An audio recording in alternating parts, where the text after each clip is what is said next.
Next, I want to show you how to control audio volume on a media element. And so far, my test videos don't have any audio on them, so I figured we would try this with a standalone audio file and see how that works.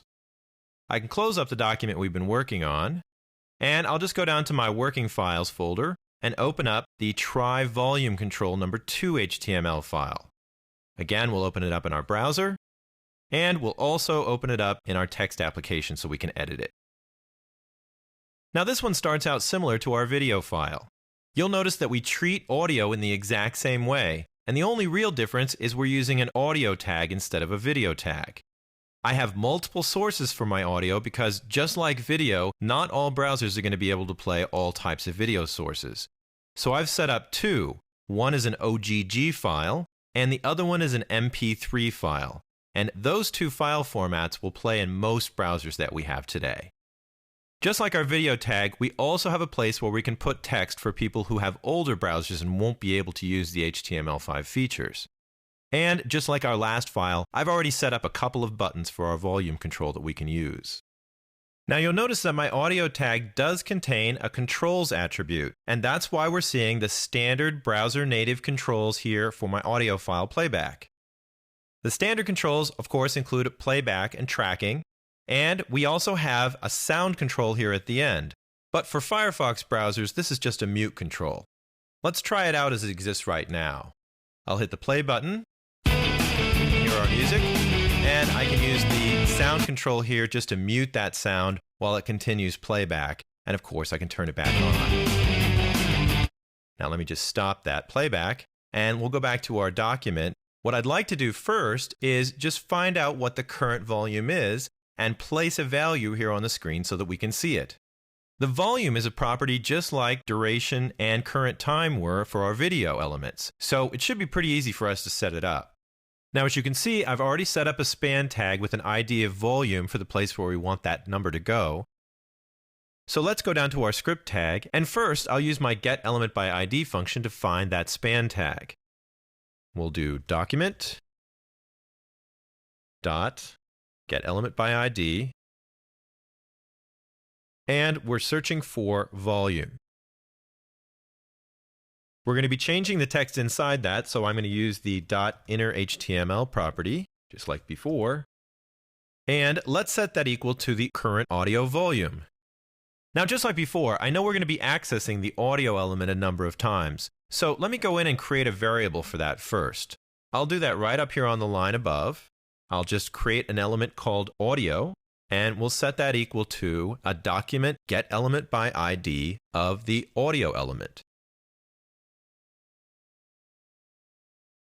And now we can just use that audio variable whenever we want to refer to that item. Down here in my statement, when I'm assigning the HTML, I'll assign that to the audio volume by using .syntax and accessing the volume property. So that would just be audio.volume. Now let's see what that looks like. I'll save my changes, we'll go back, and I'll simply refresh the page, and you can see that our volume is currently set to 1. And that tells us a little bit about the volume control itself. The volume value will always be a number between 0 and 1. And we can change that value however we'd like. So let's set up our buttons to do just that. I'd like to set up a small increment when the user presses the down or up buttons. So what we'll do is we'll change the volume by 1/10 of its current value. Now let's go back over to our document and we'll set up a couple of functions. First, I'll set up the click event handlers right here inside of each one of my button elements. We'll use onClick equals, and let's make up a function name. For volume down, I'll just call the function vol_dwn, and of course we need parentheses since it's a function. And I'll go ahead and copy that for our other volume control. For volume up, we'll simply use vol_up as our function name. And now, of course, I need to write both of those functions. So I'll go down at the bottom of our script tag, and we'll add in a function keyword. And I'll set up our first function, vol_down. We'll put in a couple of braces for the open and close of the function. And let's go inside and think what we're going to be doing. I want to take the volume number that we just displayed right here and reduce it by 0.1. So we'll just start off with the value itself. audio.volume. And once again, I can make use of one of our special operators. In this case, I want to reduce the volume, so I'm going to use a minus equals operator, and I want to reduce it by a specific value, 0.1. Our volume up function is going to be very similar, so I'll go ahead and copy this function. We'll paste it down below the first one, change the name to volume up, and what we're going to do here is we'll use a different operator. We'll use the plus equals operator.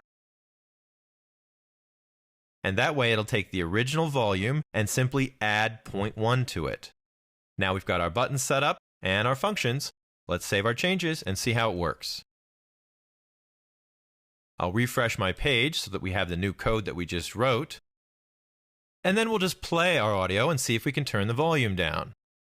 We'll hit play, then a few clicks on the volume down function. And you can definitely hear that the volume is decreasing to a point where I've got it down low, but our indicator is staying at 1, and that's because we didn't update the indicator.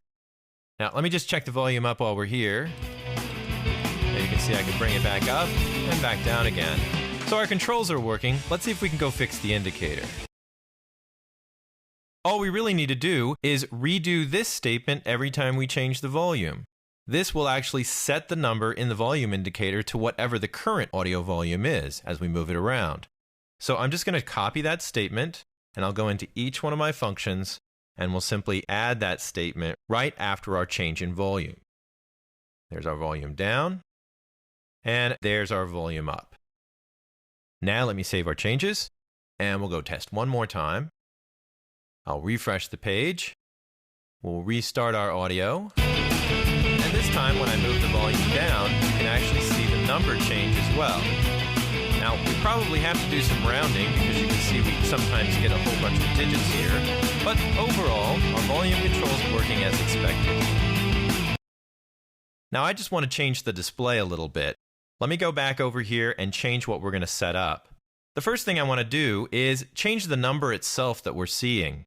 A lot of people don't like to see decimal points when they don't have to. So I'm going to take this value and simply multiply it by 10. So it'll look like a number between 0 and 10 instead of 0 and 1. I'll do a simple multiply by 10. And we'll add that into each one of our statements so that it's always consistent whenever we update the volume indicator. Then, to get rid of all those extra zeros, we want to use the same rounding function we did before. I'll enclose this audio volume 10 in parentheses. We'll go ahead and set that up. And then before that, I'll just call the math.round function.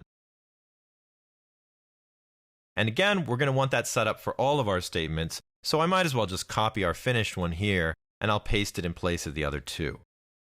That'll be a little faster. Now, we're not only changing the volume, but we've prettied up and made the indicator look a little bit nicer. Let's save our changes, and we'll try it one more time. I'll just refresh.